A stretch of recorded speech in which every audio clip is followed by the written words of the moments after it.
Halo semuanya, selamat datang di channel yang tidak layak untuk dihina ini. Sebelum kita mulai, atur posisi santainya, seruput kopinya, dan mari kita berhayal.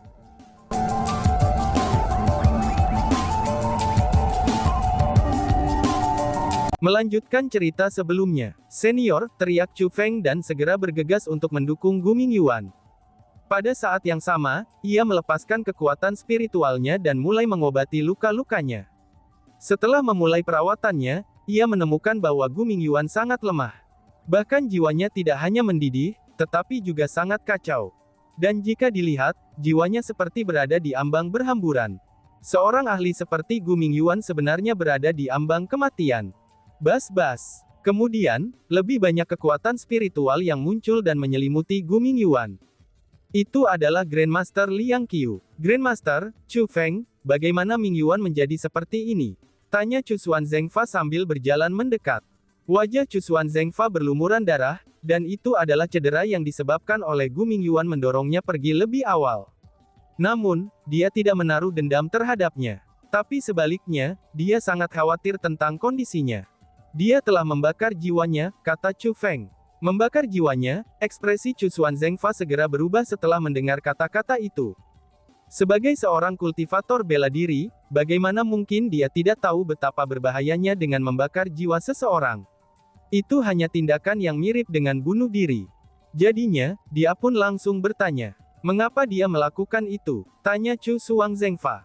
Kemungkinan besarnya, itu semacam metode khusus yang dapat meningkatkan kecepatannya dengan menyalakan jiwanya. Kalau tidak, dia tidak akan mengejar kita secepat ini setelah berangkat ke Mirror Sea lebih lambat dari kita. Mungkin dia belajar tentang apa yang terjadi pada putrimu setelah kembali ke klan Surgawi Chu. Demi putrimu, dia mengabaikan hidupnya untuk mengejar kami, kata Grandmaster Liang Qiu. Mendengar kata-kata itu, Chu Xuan Zengfa merasakan sakit yang luar biasa. Dengan lemah dia pun berlutut, dan air mata bercampur darah di wajahnya. Chu Feng sudah lama mengenal Chu Xuan Zengfa, dan dia tahu bahwa dia adalah pria baja. Bahkan ketika pasukan musuh yang terdiri dari 10.000 ahli bela diri datang untuk menghancurkan Chu Heavenly Clan, bahkan ketika aula yang melahap darah ingin memusnahkan Chu Heavenly Clan, Chu Xuan Zengfa tidak meringkuk sedikit pun, dan tidak menumpahkan satu pun air mata.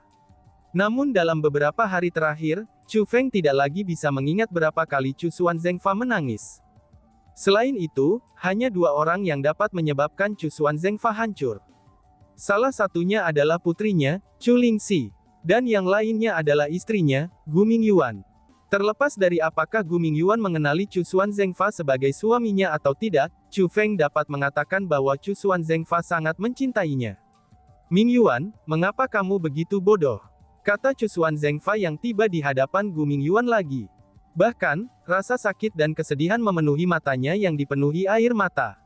Ayunan tangan Chu Xuan Zengfa berhenti sebelum melakukan kontak dengan Gu Mingyuan, dan dia tidak berani menyentuhnya. Melihat Chu Xuan Zengfa seperti itu, Chu Feng menghela nafas dalam hatinya. Senior, apakah kamu sendiri tidak bodoh? Pikirnya. Chu Feng masih ingat apa yang dikatakan Chu Xuan Zengfa tanpa ragu-ragu, itu ketika Grandmaster Liang Qiu menyebutkan bahwa Chu Lingxi membutuhkan mata baru. Demi putrinya, dia rela kehilangan matanya sendiri. Mengingat Chu Xuan Zengfa pada waktu itu, dan melihat Gu Mingyuan yang telah menyulut jiwanya untuk mengejar mereka karena khawatir dengan Chu Lingxi, hati Chu Feng menjadi sangat tersentuh. Jika cinta benar-benar ada di dunia, maka cinta terbesar dari mereka semua adalah cinta keibuan dan kebapaan. Karena situasinya mendesak, Grandmaster Liang Qiu segera menyerahkan tugas merawat cedera Gu Mingyuan kepada Chu Feng setelah menstabilkan kondisinya. Kemudian membawa Chu Feng dan yang lainnya, dan dia mulai mencari teman lamanya itu. Meskipun laut cermin tampak tenang seperti cermin, tapi langit di atasnya akan hujan sepanjang tahun tanpa berhenti selama 1 hari. Namun di sisi lain, ada gubuk jerami di lingkungan yang buruk. Pondok jerami itu sangat kecil, dan tampak sangat rapuh. Biasanya dengan jumlah curah hujan yang ada di laut cermin, gubuk jerami semacam itu sudah dihancurkan secara instan. Namun anehnya, pondok jerami itu berdiri di atas laut di bawah awan hitam. Meskipun dihujani oleh hujan dan angin, tapi tidak ada sedotan pun yang tertiup angin. Gubuk itu begitu ulet, sehingga tampak ajaib. Pondok jerami itu adalah kediaman teman Grandmaster Liang Qiu, dan teman Grandmaster Liang Qiu adalah orang yang misterius. Meskipun Grandmaster Liang Qiu sudah mengenalnya selama bertahun-tahun, tapi dia masih tidak tahu namanya. Yang dia tahu adalah, bahwa orang misterius itu bermarga Zhu. Ada banyak ahli tersembunyi di dunia kultivasi bela diri. Meskipun orang-orang ini tidak diketahui publik, tapi mereka sangatlah kuat. Dalam kesan Grandmaster Liang Qiu tentang semua ahli tersembunyi leluhur martial Starfield yang dia ketahui, teman-temannya yang akan tinggal di Laut Cermin sepanjang tahun adalah yang terkuat dari mereka semua. Orang yang bernama Zhu itu bukan hanya seorang yang maha agung, tetapi dia juga sudah menjadi spiritualis dunia jubah suci tanda naga pada saat Grandmaster Liang Qiu bertemu dengannya.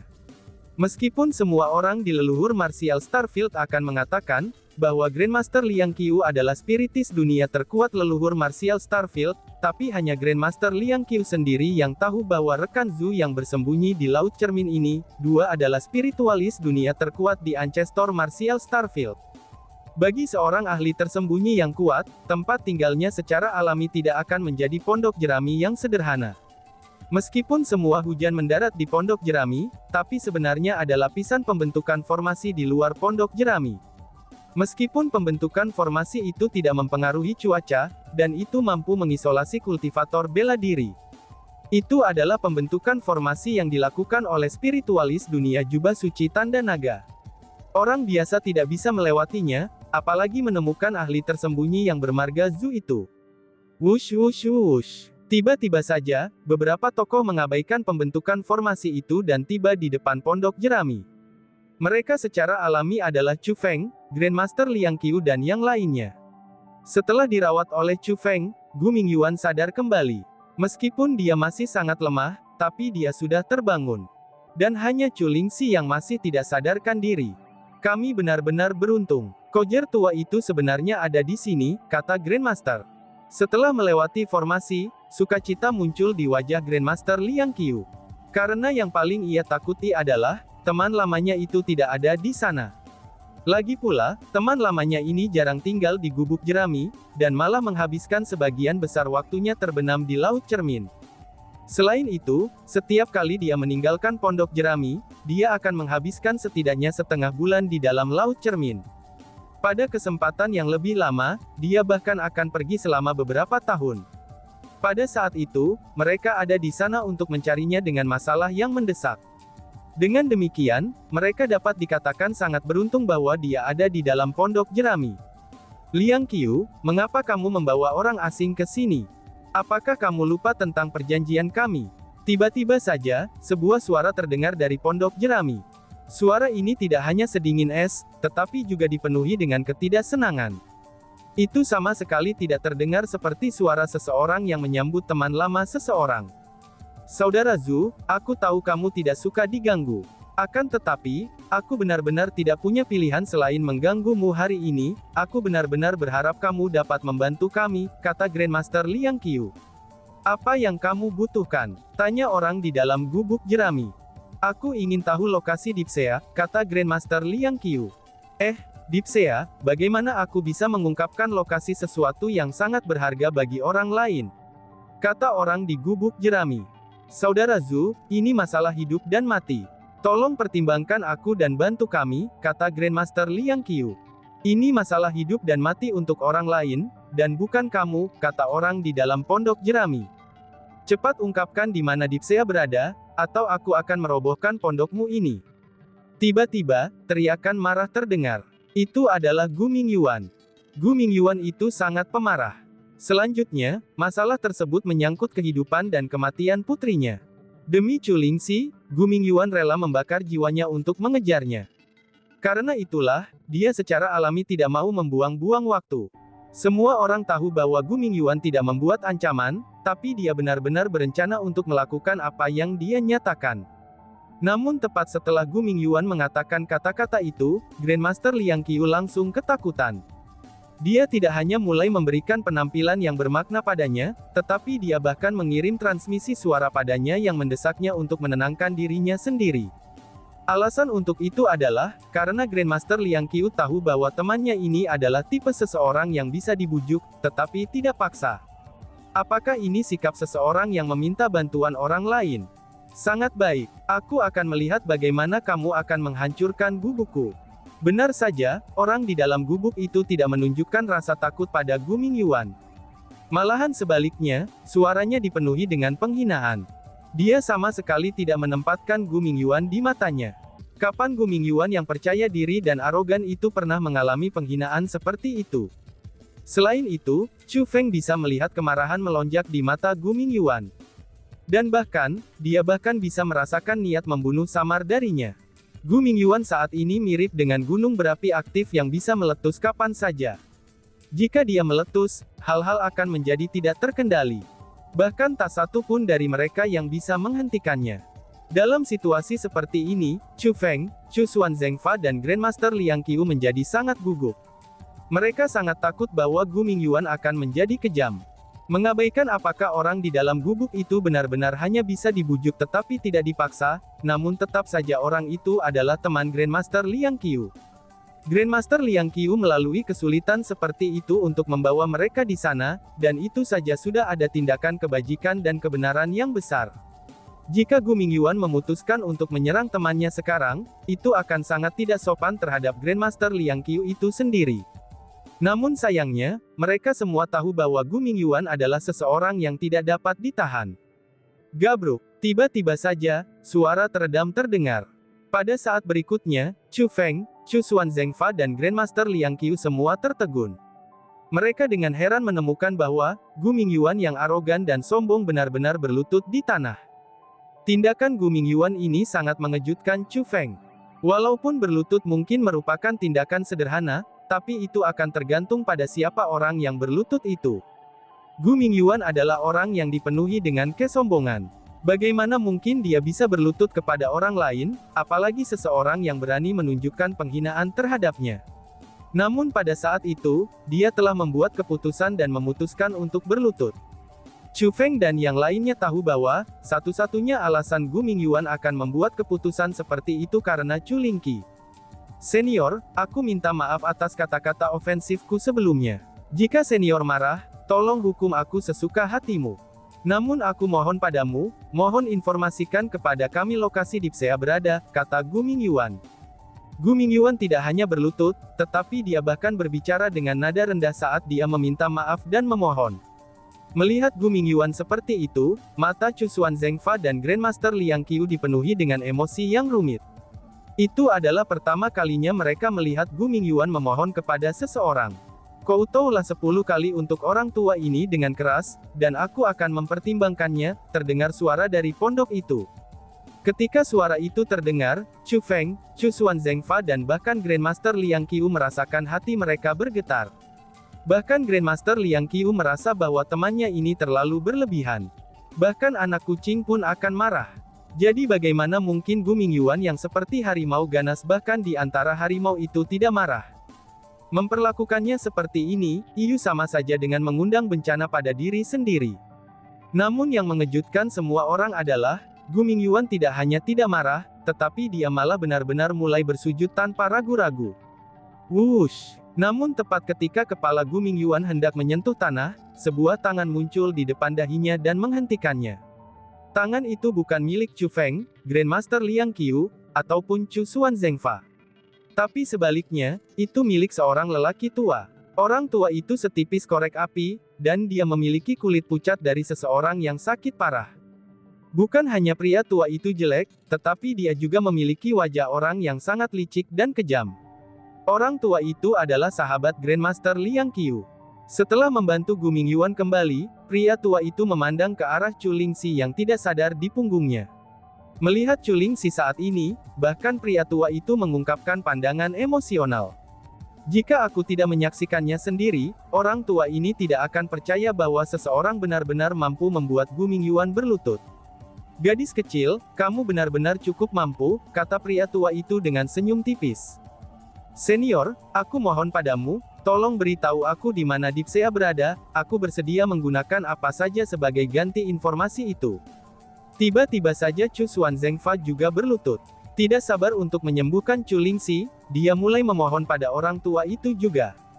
Namun dihadapkan dengan permohonan Chu Xuan Zengfa, pria tua itu tertawa dingin.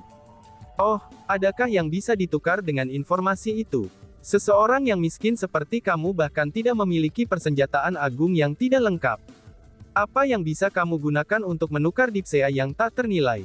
Begitu dia mengucapkan kata-kata itu, Chu Xuan Zengfa tampak malu. Seperti yang dikatakan lelaki tua itu, dia tidak memiliki apapun yang layak ditukar dengan dipsea. Dia terlalu cemas ingin menyelamatkan Chu Lingxi, sehingga dia secara tidak sadar mengatakan hal-hal itu. Namun, dia tahu bahwa dia telah salah bicara. Senior, junior ini tidak bermaksud menyinggungmu. Hanya saja senior, kamu juga dapat mengatakan bahwa kondisi Lingxi sangat serius. Jika ada metode lain, junior ini tidak akan menjadi masalah senior. Senior, tolong beri kami permintaan. Bahkan jika itu adalah sesuatu yang tidak dapat kami hormati saat ini, tapi kami pasti akan menghormati permintaan kamu di masa depan. Senior, tolong beritahu kami di mana dipsea itu berada, kata Chu Feng. Bocah, kamu tahu bagaimana berbicara dengan baik. Orang tua ini sangat menyukai kata-katamu itu, kata pria tua itu sambil memandang ke Chu Feng. Lalu kemudian, dia berkata lagi, "Hei bocah, kamu mengatakan bahwa kamu akan menghormati permintaan yang aku buat. Kalau begitu, serahkan hidupmu untuk ditukar dengan dipsea. Apakah kamu bersedia melakukan itu?" Kata pria tua itu. "Aku," kata Chu Feng tanpa ragu-ragu. "Chu Feng, kamu tidak boleh." Tepat setelah Chu Feng mengucapkan kata-kata itu, Chu Xuan Zengfa, Grandmaster Liang Qiu dan bahkan ekspresi Gu Mingyuan berubah sangat besar. Pada saat yang hampir bersamaan, mereka bertiga mendesak Chu Feng dan menentangnya. Meskipun mereka semua ingin menyembuhkan Chu Lingxi, tidak ada dari mereka yang ingin menggunakan hidupnya. Jika mereka benar-benar mendapatkan kembali penglihatan Chu Lingxi menggunakan hidupnya, maka mereka tidak hanya akan merasa bersalah, tetapi Chu Lingxi juga tidak akan memaafkan dirinya sendiri. Senior, jika kamu benar-benar membutuhkan hidupku, aku akan memberikannya padamu. Kata Chu Feng yang memiliki tekad yang kuat. Meskipun Chu Lingxi yang telah memutuskan untuk menghadapi Ling Hu Hongfei, tapi niat Ling Hu Hongfei yang datang ke klan surgawi Chu adalah untuk menantangnya. Dengan demikian, Chu Feng merasa sangat bersalah tentang apa yang terjadi padanya. Meskipun dia tidak ingin mati karena masih ada banyak hal yang perlu dia lakukan, dan dia belum bertemu ibu beserta kakeknya, belum menyelamatkan Su Rou dan Su Mei, belum menemukan Ziling dan belum memberikan perpisahan untuk si ratu, tapi dia masih rela mati jika itu dituntut darinya. Dia benar-benar bersedia menggunakan hidupnya kepada Chu Lingxi, dan memberinya kesempatan untuk mengembalikan penglihatannya. Tidak ada keluhan antara orang tua ini dan kamu, mengapa aku menginginkan hidupmu? Orang tua itu tersenyum. Kemudian, dia berkata lagi, namun, kalian semua perlu tahu ini. Setiap tahun, ada 7 hari ketika gelombang Laut Cermin adalah yang paling ganas. 7 hari ini bisa dikatakan periode paling berbahaya dari Laut Cermin, dan tidak ada yang akan memasuki Laut Cermin selama 7 hari ini. 7 hari ini dikenal sebagai 7 hari terlarang. Tidak ada yang boleh memasuki Laut Cermin selama 7 hari terlarang, kata lelaki tua itu. Mendengar kata-kata itu, Gu Mingyuan, Chu Xuan Zengfa dan Grandmaster Liang Qiu mengungkapkan ekspresi buruk. Mereka semua telah mendengar tentang apa yang disebut 7 hari terlarang. Brother Zhu, mungkinkah sekarang 7 hari yang terlarang itu? Tanya Grandmaster Liang Qiu. Waktu yang tepat tapi benar-benar sial. Memang ini 7 hari terlarang saat ini. Selanjutnya, 7 hari terlarang ini dimulai dari hari ini. Dengan kata lain, jika kamu ingin menunggu periode paling berbahaya berlalu, itu akan memakan waktu 7 hari. Namun, lelaki tua ini dapat mengatakan bahwa gadis kecil ini tampaknya hanya memiliki 2 hari lagi. Jadi, kalian semua tidak bisa menunggu. Jika kamu semua ingin membantunya mendapatkan kesempatan untuk mendapatkan kembali penglihatannya, maka kamu harus mempertaruhkan nyawa kamu. Apakah kamu semua benar-benar mau melakukannya? Tanya pria tua itu. Aku bersedia. Segera, 3 suara terdengar serempak. Mereka adalah Chu Feng, Gu Mingyuan dan Chu Xuan Zengfa. Mereka semua menyuarakan tekad mereka tanpa ragu-ragu. Baiklah, kamu memiliki keberanian. Sebenarnya, dipsea itu bukan milik orang tua ini. Tapi sebaliknya, mereka milik dari Laut Cermin. Jika kamu semua benar-benar mampu mendapatkannya, mereka secara alami akan menjadi milik kamu. Karena kalian semua memiliki keberanian untuk menghadapi tantangan ini, pria tua ini cukup tertarik untuk melihat apakah kamu akan berhasil atau tidak. Ikuti aku, kata pria tua itu. Setelah mengucapkan kata-kata itu, pria tua itu melayang ke langit. Chu Feng dan yang lainnya segera mengikutinya. Dipandu oleh orang tua itu, mereka tiba di daerah yang luar biasa. Meskipun arus bawah laut cermin sangat keras, tapi permukaannya tampak sangat tenang. Bahkan bisa dikatakan sangat indah, dan juga sangat tidak realistis. Namun, air di bawah Chu Feng dan yang lainnya berbeda dari daerah lain di Laut Cermin. Meskipun wilayah air itu juga seperti cermin, tapi airnya gelap gulita. Seperti mulut roh jahat, orang tidak bisa melihat dasarnya. Bahaya selalu mengintai dari sekitarnya. Melihat laut ini, orang akan merasa tidak nyaman. Dipsea ada di bawah sana. Namun, aku harus mengingatkan kalian, bahwa Dipsea itu tidak begitu mudah diperoleh. Kamu seharusnya tidak repot-repot masuk. Jika kamu ingin masuk, kamu hanya akan membuang hidupmu, kata pria tua itu sambil menunjuk Chu Xuan Zengfa. Setelah selesai mengatakan kata-kata itu, dia menoleh ke Chu Feng dan Gu Mingyuan. Bahkan untuk kalian berdua, kamu mungkin tidak dapat kembali hidup-hidup, tambahnya. Biur-biur. Tepat setelah pria tua itu selesai mengucapkan kata-kata itu, dua percikan air muncul di bawah. Chu Feng dan Gu Mingyuan telah menghilang, dan keduanya telah terjun ke Laut Cermin. Hanya suara Chu Feng masih bergema di tengah hujan deras. Terima kasih atas bimbingannya senior, kata Chu Feng. Dan tiba-tiba saja bersambung. Sekian dan terima kasih banyak. Bye-bye.